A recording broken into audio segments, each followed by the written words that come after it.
Berarti ketika orang mengkonsumsi, ada nggak periode tertentu Kak dari riset-riset yang lu lihat, orang itu bisa mulai nyaman dengan sesuatu yang tidak sesuai dengan value-nya itu? Bagaimana nih pertanyaannya? Mulai merasa, lu kan bilang tadi ada orang akan merasa nyaman apabila mengkonsumsi informasi yang sesuai dengan value-nya gitu kan. Oh iya, Ya kan pastinya kayak gitu lo bilang tadi. Nah, ada nggak tahapan tertentu yang mana orang mulai nyaman dengan informasi yang tadinya nggak sesuai dengan value-nya gitu? Ya, itu yang itu lu mulai menyinggung soal topik penelitian gue tuh. Oh gitu. ini gue lagi nyebar ini ya, kuesioner penelitian nih untuk kelompok-kelompok religius di Indonesia lah. Gue nggak sebut lah kelompoknya apa gitu ya. Kalau ada salah satu penonton YouTube lo ini partisipan penelitian gue nih, gue mengucapkan terima kasih nih sudah mau mengisi kuesioner gue. Jadi gue ingin melihat itu ya, bagaimana orang-orang bisa menerima masukan dari atau menerima ide-ide gitu ya, pesan-pesan dari orang lain ketika pesan itu berbeda dengan nilai kita gitu ya. Itu yang pertanyaan gue itu, pertanyaan besarnya itu ya, gimana sih caranya orang bisa mau mendengarkan pendapat yang berbeda dari dia? Itu hal yang sulit, Ri. Sulit banget, Ri. Ya, tadi penjelasannya banyak lah. Tadi yang pertama yang gue sebutkan itu konsep ini ya, positive self concept. Ya, orang itu punya kecenderungan untuk punya konsep diri yang positif. Jadi kalau lu mendapatkan challenge terhadap pandangan lu, itu membuat lu merasa diri lu negatif, Li. Lu mempertanyakan konsep diri lu, dan itu membuat lu merasa gak nyaman. Terus yang kedua, membuat lu merasa mengalami yang namanya cognitive dissonance. Ya, dan itu juga membuat lu gak nyaman, lu gak mau mengalami dissonance seperti itu. Nah, itu kenapa lu cenderung gak mau dengerin pendapat yang berbeda.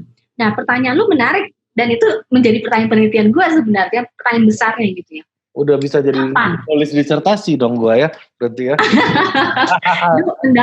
mendapat berarti esensinya, Ri. Bahasan kita nih gimana kalau kita ngomongin soal future direction gitu ya. Ini kita udah banyak bahannya, orang pasti akan bias, orang pasti akan cenderung memilih informasi, orang pasti akan cenderung lebih mendukung pendapatnya sendiri dan menolak pandangan orang lain gitu. Terus kan pertanyaannya yang belum kejawab sekarang, gimana supaya orang mau mendengarkan pendapat yang berbeda? Tujuannya apa ya? Supaya harmoni itu kan ya, soal intergroup harmoni itu, supaya kita nggak sikut-sikutan, supaya nggak konflik gitu kan ya. Nah, salah satunya itu memang penting, salah satunya mungkin kalau praktisnya gitu ya, dengan sering-sering yang melakukan yang namanya intergroup contact gitu ya. Jadi kalau lu semakin sering lu berinteraksi dengan orang-orang yang punya latar belakang yang berbeda, Ri, semakin lu terbiasa dengan perbedaan. Ya, itu istilahnya itu intergroup contact, kontak dengan orang yang dari grup yang berbeda gitu ya. Kalau lu temen lu itu aja, dari orang-orang yang punya ide yang sama, dari orang-orang yang punya identitas yang sama, lu cenderung akan less tolerant terhadap ide-ide yang berbeda. Ya, jadi kapan? Ya itu ketika lu sudah mulai terbiasa untuk bertemu dengan orang-orang yang punya identitas yang berbeda, Ri. Kalau enggak ya akan terus-terusan lu akan merasa gak nyaman. Ya, misalnya gini Kak, gue mau mencontohkan ya, Pilpres 2014 misalnya ya. Ya. Dimana ketika itu Mas Anies jadi juru bicaranya Pak Jokowi. Gitu. Ya. Nah, ketika Pilpres 2014 jadi juru bicaranya Pak Jokowi, Mas Anies jadi menteri, dipuja-puja oleh cebong-cebong dalam tanda kutip gitu ya. Nah, ketika dia di reshuffle, dia didukung oleh Pak Prabowo, dimusuhi pula oleh cebong-cebong gitu ya. Dan si kampret-kampret ini juga nggak langsung tune in juga gitu, butuh waktu juga untuk menerima Mas Anies gitu loh. Sampai sekarang begitu menjadi pendukungnya Mas Anies gitu hari ini. Dan Mas Anies ini kan bentuk dari orang melakukan transsegmen ya di dalam politik Indonesia hari ini menurut gua, dan itu sangat he did smoothly lah gitu. Nah, gimana Kak Winda melihat orang kayak Mas Anies gitu dalam kacamata kepribadian nih kelompok-kelompok orang-orang politik di segmen politik di Indonesia gitu. Lu ngomongin Mas Anies apa pendukungnya Mas Anies sendiri? Pendukungnya Mas Anies. Pendukungnya Mas Anies. Dia kan yang tadinya cebong-cebong ini nyaman menerima berita soal Pak Mas Anies. Akhirnya mereka kan nggak ini lagi, nggak malah maki-maki. Nah di sisi yang lain, kampret-kampret ini yang tadinya benci setengah mati sama Mas Anies, bilang orang baik pilih orang baik segala macam kan, itu kampanye 2014 kan, iya kan? Iya. Dan akhirnya dia merasa cinta banget dan ada Anies Baswedan langsung klik gitu beritanya. Ya, oke, gue belum masuk nih ke intinya tadi nih. Terkait pertanyaan lu sesuai dengan jawaban gue untuk yang selanjutnya poin yang kedua. Tadi untuk berkontak ya. Yang kedua itu adalah ketika pembawa pesan itu adalah in group kita, Ri. Oke. Intinya adalah persis seperti yang lu bilang tadi, Ri. Ya. Jadi ketika yang membawa pesan itu adalah lu anggap sebagai out group, Ri, mau apapun pesannya, lu akan tolak. Begitulah yang terjadi pada fenomena yang lu tadi jelaskan. Okay. Tapi kalau yang membawa pesan itu lu nilai sebagai in group, bagian dari kelompok lu, apapun pesannya lu akan terima. Iya. Dan itu adalah topik yang gue pakai untuk riset kandidasi gue, soal in group and out group source message. Ya, jadi gue ingin membuktikan itu gitu loh, bahwa ini bukan masalah pesannya apa gitu ya, tapi masalah siapa yang menyampaikan pesannya, gitu ya. Jadi kalau lu mau ngomongin soal, ya ini sebenarnya udah dipakai sih ya di berbagai konteks kayak resolusi konflik gitu ya. Kalau lu mau membawa orang damai gitu ya, lu harus lihat dulu ini siapa ini juru damainya gitu ya. Ini juru damainya orang yang bisa diterima oleh kedua belah pihak atau enggak. Kalau enggak ya perdamaian nggak akan terjadi gitu ya. Orang masih akan langsung melihat, wah itu siapa? Kenapa saya harus mendengarkan dia? Gitu kan? Jadi pembawa pesan itu menjadi penting. Nah sekarang ya para pendukung gitu ya mungkin ya karena ini sekarang Anies Baswedan udah dianggap sebagai out group sekarang, bukan lagi in group. Ya pendukungnya mana nih? Maksudnya pendukung yang tadi yang tadi katanya awalnya mendukung Anies Baswedan, sekarang nggak mau. Ini berarti ini ya cebong ya? Ya cebong. Ya seperti itu, Ri. Kita pakai aja kategori yang ada itu dulu. Sampai ada kategori yang lebih beradab, kita pakai aja itu dulu udah. Ya makanya gue sebagai akademisi agak reluctant sebenarnya pakai istilah itu, tapi ya udah untuk sementara kita mohon bantuan dari netizen aja untuk menemukan istilah yang lebih beradab gitu. Iya. Sekarang makin nggak beradab tuh kadrun. Kadrun apalagi tuh? Kadal gurun. Gue nggak ngerti deh tuh. Semakin kacau nih.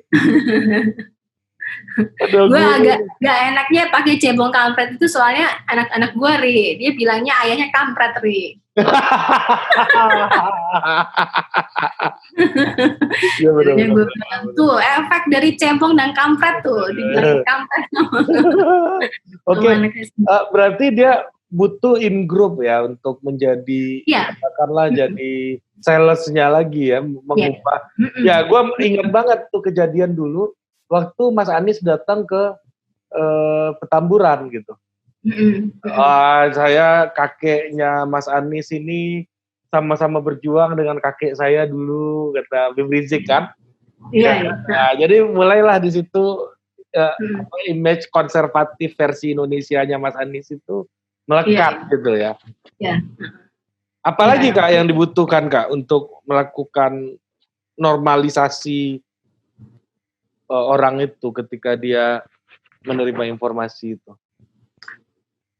Ya, gue gak tahu ya, ini ngomonginnya normatif sih ya. Jadi misalnya kayak ya lu harus terbuka gitu ya. Ini ngomongin soal orang per orang gitu ya. Ini balik lagi tadi yang gue bilang soal temen lu beragam gak sih orangnya, identitasnya gitu ya. Kalau orangnya itu aja, lu pasti akan cenderung untuk nggak terbuka sama ide-ide baru gitu. Misalnya kalau di media sosial aja, yang lu follow itu siapa? Orang-orang yang satu ide sama lu doang atau orang-orang yang beragam idenya gitu ya.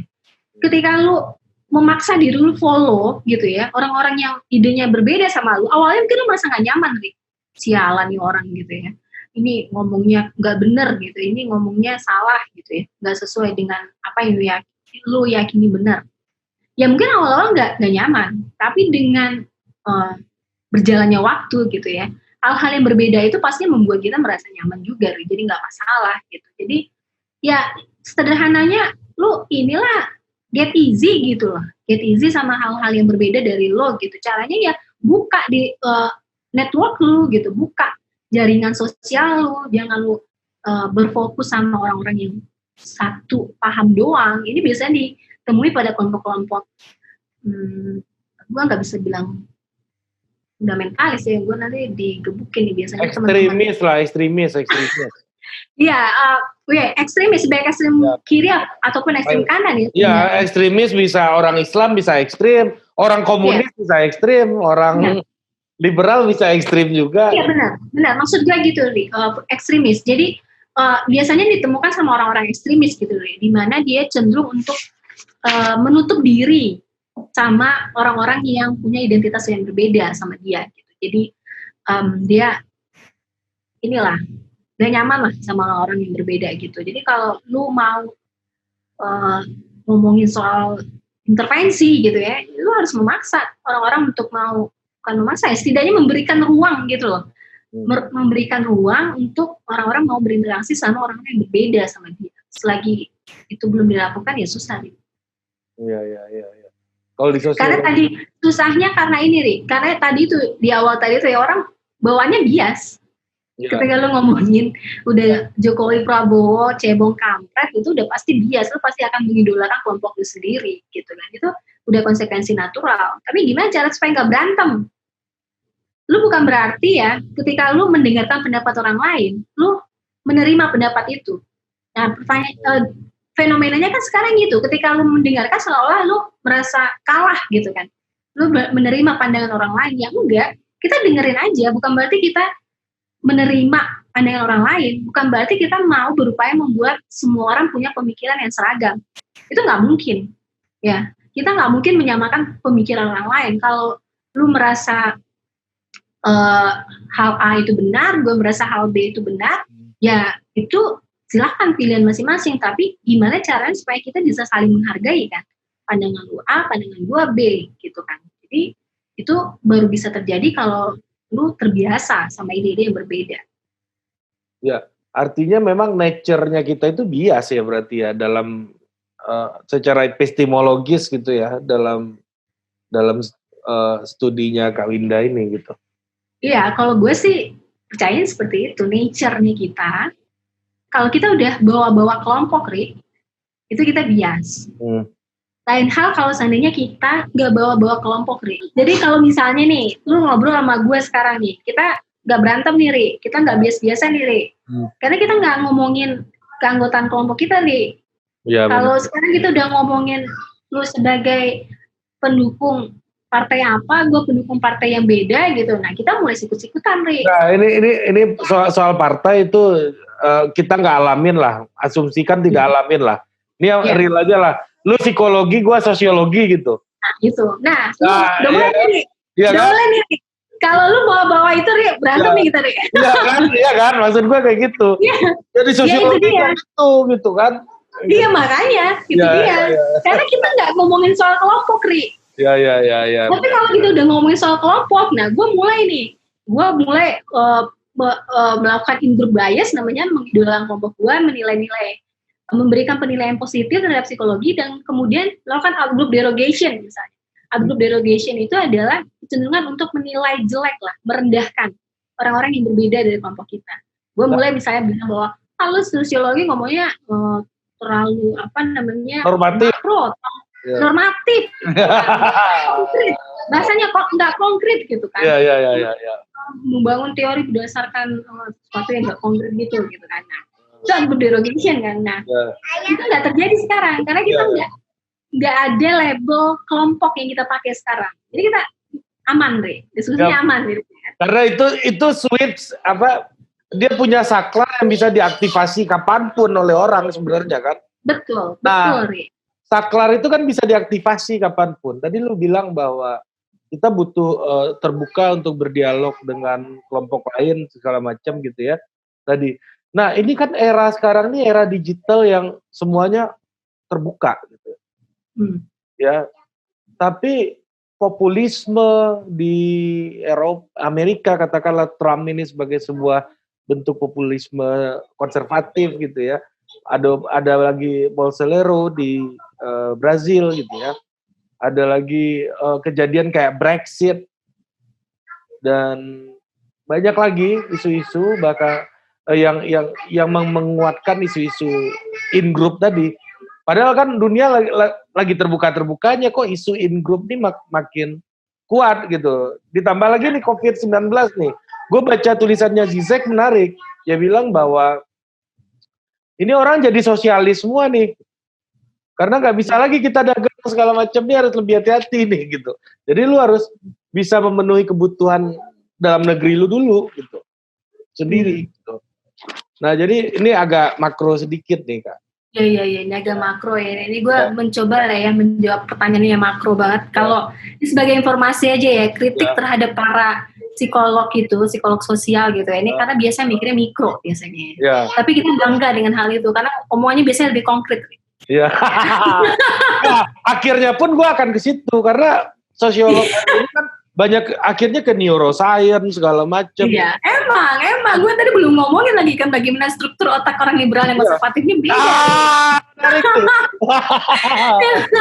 Nanti lah itu. Jadi ya itu makanya kalau gue ngobrol sama Bapak Miftah gitu ya dengan latar belakang politik itu kan gue selalu bilang wah makro wacana ini besar gitu. Konkretnya apa gitu. Jadi memang psikologi itu ngomongnya biasanya mikro sih, ngomongnya hal-hal spesifik individu gitu ya, pelaku individu. Nah jadi kalau tadi sebenarnya itu pengamatan yang menarik banget ya soal ini kan sekarang udah globalisasi gitu ya, orang sudah terhubung satu sama lain. Iya, lo di Amerika aja gue di Pamulang bisa ngobrol kita. Iya, makanya itu dia kan. Kenapa sekarang masih ada sekat-sekat kelompok gitu kan? Kenapa masalah in group, out group ini masih menjadi isu gitu kan? Nah itu kenapa gue di sosiologi udah ditinggalkan dari 20 tahun yang lalu kayaknya isu itu. 20 tahun yang lalu ya? Iya. Ini udah mulai nih. Udah mulai nih. Nah itu kenapa Ri? Itu kenapa gue masih bertahan sama psikologi sosial Ri? Gak melipir ke sosiologi. Teman gue ada Ri, S2-nya psikologi sosial, S3-nya dia ngambil sosiologi. Karena dia merasa psikologi sosial itu gak ada gunanya kan gitu kan. Karena ngomongnya terlalu mikro. Bagi gue pandangan yang keliru justru sebenarnya ya. Jadi malah justru gue melihat globalisasi itu ternyata gak ada kaitannya sama pembentukan apa istilahnya itu kesamaan kelompok gitu ya. Itu tidak membuat orang merasa terhubung dalam satu kesatuan ya. Nggak ada kaitannya sama itu ternyata. Jadi misalnya gini ya, gue ngomongin konkretnya gini. Ternyata tuh walaupun orang di media sosial katakanlah terkoneksi satu sama lain, nih misalnya kayak kita terhubung gitu ya. Tapi realnya dalam situasi sehari-hari interaksi kita itu terbatas pada orang-orang yang punya identitas yang sama, Ri. Oke. Iya. Walaupun lu sering jalan-jalan ke luar negeri, walaupun lu nonton YouTube orang Amerika, tapi sehari-hari lu bertukar ide sama siapa, Ri? Ya. Orang-orang yang punya identitas yang sama kan sama lo. Bahkan nonton YouTube orang yang sama juga. Nah, itu. Ya. Itu kan. Jadi ya YouTube soal yang terkait dengan value lu gitu. Gitu ya. Tapi misalnya kayak YouTube hiburan gitu ya. Jadi ini kan gue ngomongin beberapa orang yang nonton film suka gitu ya, film Hollywood, film Korea gitu ya. Terus tapi kalau udah ngomongin soal value gitu ya, wah ini Amerika intervensi gitu ya, udah langsung anti asing gitu ya. Tapi nonton filmnya, nonton YouTube-nya, dengerin lagunya lagu asing semua gitu kan. Jadi itu sebagai tanda gitu ya. Jadi kayak semacam keterhubungan semu gitulah. ya. Jadi kita merasa seolah-olah sudah terhubung, tapi sebenarnya dalam real life kita itu masih terkotak-kotak interaksinya dengan orang-orang yang serupa identitasnya sama kita nih. Ya, artinya kita memang terhubung, tetapi dengan sesama in-group kita juga di tempat yang lebih, dalam skala yang lebih besar gitu ya. Betul. Jadi itu hal yang kalau psikologi itu kita bilangnya kayak superordinate group gitu ya. Superordinate group, kelompok yang menaungi kelompok-kelompok kecil, subgroup ya. Lu mau bilang kan, dengan adanya globalisasi ini, sekarang kita udah punya superordinate group. Yang ada tuh sekarang global citizens. Ya. Warga negara dunia gitu ya. Global village gitu kan. Ya, global village gitu. Ya. Kalau kata orang sosiologi kan ya. Ya. Nggak ada lagi tuh sekat-sekat wilayah-wilayah dari negara mana, agama apa gitu ya. Kenyataannya enggak. Globalisasi enggak membawa ke sana. Pada kenyataannya interaksi kita sehari-hari itu masih terbatas pada subgrup ini. Iya. Nah, dengan adanya COVID-19 pandemi ini, ada yang menganalisa kan, ini harusnya membuat tatanan masyarakat kita jadi berubah banyak sih. Mudah-mudahan sih ya. Jadi kali inilah kita mulai melihat bahwa kita punya yang namanya common enemy gitu kan ya. Ini mau lu rasnya apa, negaranya apa, partai politiknya apa, ideologinya apa gitu ya, punya musuh yang sama kita sekarang gitu ya, virus COVID-19. Nah harusnya kalau berdasarkan literatur yang ada, penelitian sebelumnya gitu ya, ini common enemy ini bisa membentuk sense of group yang sama gitu ya. Ya mungkin katakanlah misalnya sense of humanity gitu, kita satu sebagai manusia, bagaimana sekarang kita bisa sama-sama melawan COVID-19 ini gitu kan. Jadi ya mudah-mudahan sih ke arah sana ya. Jadi belum ada hasil penelitiannya sampai sekarang ya, tapi kita berharap semoga ke arah sana sih. Ya, tapi kan memang dari hasil riset-riset yang pernah sudah common enemy itu membangun bonding kan sebenarnya. Iya, betul. Secara teoritik, tapi kita nggak tahu nih dalam kasus COVID ini gitu ya Kak ya berarti ya. Ya, belum tahu. Nanti kita coba lihat lah. Prediksinya sih akan seperti itu, tapi ya belum tahu. Ya, ini menarik deh. Ada senior kita di psikologi UI juga sama kayak. Ya, dia memang buka YouTube gitu. Karena dia punya aliran keislaman yang kiblatnya ke Saudi, jadi yang dia tonton dia Saudi aja gitu kan. Yang terjadi kan kayak begitu hari ini. Makanya identitas makin menguat. Sebenarnya yang kita omongin mitos soal globalisasi, orang terhubung, global village segala macam itu kan halaman depannya. Padahal kita sekarang ada di halaman belakangnya kan, in the backyard of globalization gitu. Yang mana itu ruang privat kita aja, antar kelompok-kelompok kita aja gitu kan. Iya, malah jadi penguatan identitas kan. Iya, malah jadi. Nah, kaitannya, gue mau nanya soal studinya Kak Winda Kak. Bisa dibocorkan sedikit nggak Kak? Itu seperti apa melihat pembentukan kepribadian tadi itu yang sempat kita bahas tadi di awal. Oh, sebenarnya sih penelitian gue tuh soal open-minded cognition ya, Ria. Jadi soal bagaimana orang bisa terbuka terhadap ide-ide yang berbeda sama idenya dia, gitu ya. Dia mau mendengarkan, mau mempertimbangkan, gitu ya, ide-ide yang berbeda. Itu bukan berarti harus menerima, gitu kan. Yang penting dengerin dulu aja, gitu ya. Jangan langsung blocking. Jadi gue pengen lihat itu apa yang menyebabkan gitu ya, faktor apa yang menyebabkan. Nah, ini sebenarnya bukan buat disertasi sih, sekarang ini baru untuk kandidasi doang, jadi sebelum jadi bikin disertasi kan harus lulus ujian kandidasi dulu kan ya. Nah, jadi gue pengen lihat pengaruhnya. Baru jadi PhD Kans ya. PhD Kans, ada Kans gitu. Iya, sekarang masih mahasiswa doktoral doang sekarang. Jadi gue mau lihat itu pembawa pesan in group atau out group gitu ya. Gue menduga bahwa orang akan jadi lebih open minded terhadap ide-ide yang disampaikan oleh in groupnya dia ketimbang oleh orang-orang yang ketimbang pesan-pesan yang disampaikan oleh out groupnya dia. ya. Penjelasannya kenapa ya banyak hal lah. Pastinya kalau in group yang menyampaikan pesan itu kita jadi rasa trust-nya jadi lebih tinggi gitu ya, dan kemudian kita juga merasa ada kayak semacam kalau in group yang menyampaikan gue harus dengerin gitu kan, ada pengaruh norma juga di sana ya kan. Kalau out group yang menyampaikan normanya kita adalah menolak pandangan yang berbeda itu gitu. Itu sih untuk sekarang gitu. Nah, jadi gini, gue di sosiologi itu pernah belajar juga salah satu ada tipikal kepemimpinan di masyarakat gitu. Jadi ada yang bilang kayak gini Kak, ada kepemimpinan itu yang dia sebut dengan the stranger. Ada juga yang in group gitu, orang yang otentik gitu. Orang yang paling otentik itulah yang paling kita dengar gitu. Nah, tapi ada juga masyarakat yang katanya itu kepemimpinan itu adalah yang asing gitu. Nah, jadi orang yang makin asing dia, ya ini kita anggap sebagai sesuatu yang melebihi kita gitu. Nah, jadi misalnya kayak Minangkabau gitu, misalnya kita contohin ya to some extent juga misalnya ada cerita soal Iskandar Zulkarnain gitu. Itu kan yang asing gitu kan. Jauh di Moldova sana kan. Nah, tapi karena menganggap yang asing itu adalah bagian dari kekuatan besar dari dia, makanya dia menjadi terasosiasi gitu dengan yang asing gitu. Nah, kayak gitu ada pandangan kayak begitu Kak.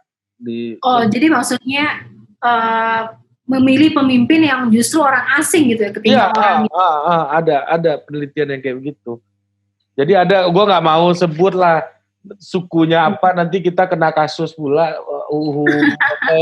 ITE kan.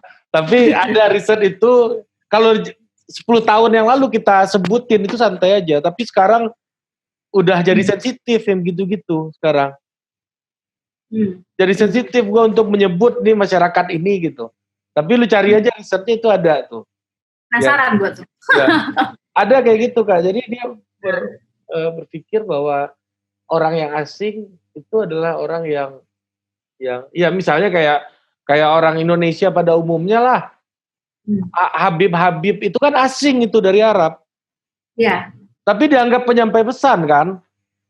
Diikutin kan pengajian-pengajiannya gitu kan. Asing gitu, bukan bagian dari dirinya. Makin Arab Habib ini akan dianggap makin soleh gitu. Iya, itu kalau kasus Habib itu sih kalau gue lihat ya, walaupun dia orang asing gitu ya, Arab banget, tapi kan ada kesamaan yang lain, Islam banget Ri. Iya sih Kak. Jadi yang menyamakannya adalah, jadi overlapnya di identitas agamanya, bukan di identitas negaranya gitu atau rasnya gitu kan. Ya jadi, tapi kan banyak juga orang yang lokal juga Islam gitu. Kurang Islam Ri, kan jauh hubungannya. Makanya gue bilang tadi asingnya itu justru yang lebih berpengaruh gitu. Iya, kalau gue sebagai penganut teori identitas sosial ya, jadi seorang cenderung lebih memilih orang yang sama dari kelompok yang sama gitu ya Ria. Kalau lu paksakan pakai teori tadi soal stranger itu tadi ya gue sih melihatnya pasti ada kesamaan yang dilihat gitu ya, yang mungkin itu kesamaan yang gak umum gitu, tapi ada hal lain yang menyamakan mereka gitu, itu tetap pasti ada gitu ya, kan. Misalnya kayak gini Kak, orang kita ini seringkali ada anggapan kita ini mental terjajah gitu misalnya. Kita melihat Barat itu selalu lebih tinggi gitu sebagai post-colonial countries gitu misalnya. Ini kan ada mentalitas melihat yang asing itu lebih tinggi gitu. Lebih kita dengar nih karena Kak Winda ini kuliahnya di Amerika, ya, Barat gitu kan. Jadi saya harus dengar Kak Winda gitu loh, PhD Barat. Tapi kalau ada orang psikologi kuliah di UI, ya mungkin gue denger yang Chicago dulu lah gitu. Iya. Jadi asing, lu ngomongin misalnya suka produk asing gitu ya, suka apa-apa yang dari luar negeri, termasuk juga misalnya ini lulusan luar negeri bukan nih? Mungkin lu yang merasa seperti itu, tapi sebagian orang lain enggak. Justru ada orang-orang yang ketika mendengar siapa yang ngomong Winda dari mana? Oh dari UI, sekarang dia lagi kuliah di Amerika. Oh langsung nggak mau, Rik. Gitu ya. Karena dianggap ini ya benar juga sih. orang punya ada sesuatu yang apa nih, kenapa dia orang Amerika mau meneliti. Wah gue sering ditolak, Rik. Sering ditolak. Sekarang gue ngambil data banyak kan di kelompok-kelompok religius fundamentalis, kelompok-kelompok religius gitu ya. Sering ditolak karena ya itu tadi identitas gue itu. Apalagi Anda dari kampus Kristen ya Kak ya, kayak Katolik. Iya itu dia, aduh gawat deh gue pokoknya. Jadi Katolik kan itu, Loyola. Iya, tapi ya buka tebel aja lah. Ya kalau nggak mau ya udah, kalau mau alhamdulillah. Gitu. Jadi belum tentu juga, Ri, sesuatu yang dari luar itu diterima. Ya, kan? Kalau ada yang suka gitu. Ya maksudnya kan kayak gue dengerin gitu, lebih gue dengerin. Ya. Gitu. Ya, lu dengerin gue bukan karena gue dari luar negeri doang, Ri. Ada kesamaan identitas lain yang membuat lu mau mendengarkan. Bayangkan nih, Ri ya. Bayangkan, Ri. Gue ini misalnya ya, kita nggak kenal sebelumnya, gitu ya. Gue bukan anak UI, gitu ya. Gue dari kampus UGM, misalnya kampus yang mana lah yang lu nggak suka, gitu. Iya benar. Walaupun gue dari luar negeri, lu pasti nggak akan mendengar, pasti. Kalau ada sesuatu yang menyatukan kita, itu yang membuat kita mau berinteraksi, gitu loh. Iya. Aku percaya itu sih, kesamaan identitas itu penting dalam pembentukan kelompok, termasuk dalam pemilihan pemimpin sebenarnya. Ya, makanya kita kalau dulu awal-awal deket-deketin cewek gitu ya, dulu nanyanya kesamaan dulu ya. Sama-sama suka Korea ya gitu kan. Iya makanya lu tahu tuh berapa orang jadi korban. Banyak banget tuh korbannya tuh. Udah banyak korbannya ya. Korban Korea, drakor ini nih gila nih. Iya emang kalau udah bawaan Korea tuh gitu kan langsung udah mau langsung buka diri tuh kalau udah ada kesamaan narasi gitu kan sama. Nah makanya itu katanya itu teori yang bilang bahwa pasangan itu saling melengkapi karena perbedaan itu lemah, Ri. Kan ada kesamaan. Ya. Karena sama, makanya jadi bersama gitu. Itu beda. Buat lu orang akan bersatu karena perbedaan itu yang akan saling melengkapi, mewarnai segala macam itu jadinya retorika aja ya berarti ya? Ada penelitian yang menunjukkan itu ada, tapi itu penelitiannya lemah, Ri. Ya, doif lah, doif. Iya, doif. Gimana hasil penelitiannya gimana itu Kak? Kalau ada yang mau menggunakan dalil itu ya silahkan, tapi ya itu bisa dibilang itu lemah. Apa lemahnya gimana tuh kalau ada netizen yang bertanya kelemahan dari dalil? Iya ini ya soal similarity effect aja sih. Kita tuh tadi udah gue bahas berkali-kali kan ya. Jadi kita itu memang lebih tertarik sama orang yang punya kesamaan dengan kita dalam banyak hal lah. Ide, belief, value gitu kan ya. Atau identitas gitu. Kenapa? Ya karena itu bikin kita nyambung gitu ya. Kita jadi nggak terlalu sering di-challenge keyakinan kita. Ya misalnya lu suka film action gitu. Terus pasangan lu sukanya Korea gitu ya. Terus nanti pasangan lu bilang, apa sih kenapa suka film action kayak gitu, nggak jelas, bikin takut misalnya gitu kan. Lu di-challenge, itu contoh sederhananya aja lah. Iya. Challenge terus kan gak nyaman kan ya. Terus misalnya juga soal ya preferensi makanan, hal sederhana lah, preferensi film, preferensi bentuk rumah, misalnya tinggal di neighborhood mana gitu kan. Kalau benar-benar berbeda, hidup lu akan lelah, Ri. Lu akan di-challenge terus gitu kan, karena gak sesuai dengan keyakinan lo. Jadi sederhananya challenge itu melelahkan ya Kak? Challenge itu melelahkan ya? Gak ada orang yang senang challenge tuh, gak ada emang nature-nya. Gak ada. Berarti di CV segala macam yang bilang saya suka tantangan itu bullshit. Ya, suka tantangan sekali-sekali, tapi habis itu ya udah. Maksudnya itu hidupnya aman, Ri. Itu tujuan akhir hidup kita kan itu ya. Nyaman, bahagia. Masa kebahagiaan terjadi ketika lu punya challenge terus-terusan, Ri? Iya, Ya iya. enggak. Iya, iya. Enggak kan? Kalau dibalik rasanya ke ideologi politik ya, gue ingat ya, tiba-tiba jadi ingat gitu. Kenapa temuannya orang konservatif itu cenderung lebih bahagia dibanding orang liberal, Ri? Nah, Oh ini gitu. satu hal. Kelebihannya itu ya orang konservatif ya. Kelebihan orang konservatif dibanding orang liberal. Dia lebih bahagia, Ri, dibandingkan orang liberal. Karena lebih sama ya berarti ya. Karena orang-orang konservatif itu cenderung mendukung sistem, menghindari perubahan, ya. Mereka cenderung mendukung status quo, ya. Itu kenapa orang ketika mendukung status quo itu, Ri, itu kita jadi merasa kayak misalnya gini ya, oh iya nih hidup saya sekarang nih susah gitu, ekonomi saya susah.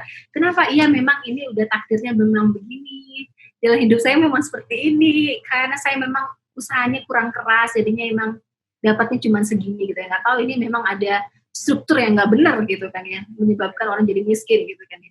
Nah itu membuat dia merasa ada yang namanya palliative function gitu ya, fungsi mengobati rasa apa namanya status kelompok yang rendah itu membuat dia merasa jadi nyaman gitu ya. Oh ya memang kayak gini hidupnya, diterima aja, ikhlas aja gitu kan. Memang saya pantas sih mendapatkan ini gitu. Nah itu yang menyebabkan mereka jadi lebih bahagia. Beda sama orang liberal, wah ini nggak benar, ini protes gitu kan. Wah ini pengen perubahan, revolusi, harus berubah gitu kan. Jadi itu capek nih kalau challenge terus-terusan gitu. Nggak heran kenapa kebanyakan orang liberal itu lebih rendah dibanding orang konservatif. Oh jadi itu ya kelebihan orang liberal ya berarti ya. Orang konservatif nih. Orang konservatif ya. Lebih bahagia ya hidupnya ya. Ya lebih bahagia. Berarti negara-negara yang indeks kebahagiaannya tinggi cenderung lebih konservatif dong. Nah, coba lihat tadi, Indonesia kan termasuk tinggi tuh, Rik. Apa? Indonesia kan termasuk tinggi. Oh iya ya. Iya menarik. Iya. Berarti Bhinneka Tunggal Ika apa segala macam itu apa tagline itu semuanya retorika politik semata aja ya, berarti di mata lu ya kayak berarti ya. Sebagai seorang social psychologist gitu. Ya kalau ngomongin soal Bhinneka Tunggal Ika, saya Pancasila gitu ya. Bagi gue sih itu satu upaya yang bagus sih, yang positif. Itu membentuk superordinate goal pastinya, superordinate group gitu ya. Satu kesamaan gitu ya. Lu orang mau Aceh, orang Padang, orang Jawa gitu ya. Kita punya satu kesamaan. Justru itu benar ya.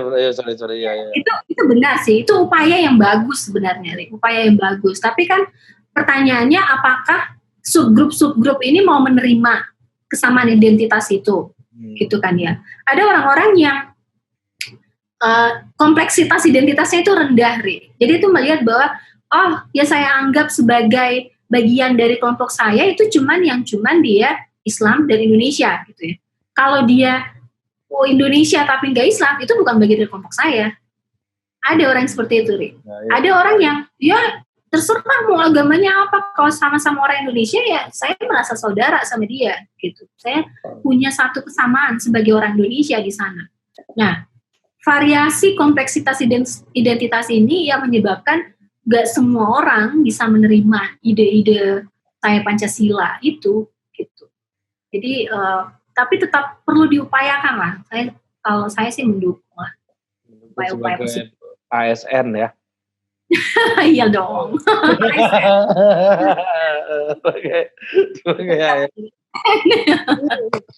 Iya, menarik Kak. Tapi ya berarti in fact itu bukan realitas yang eksis gitu ya, berarti ya.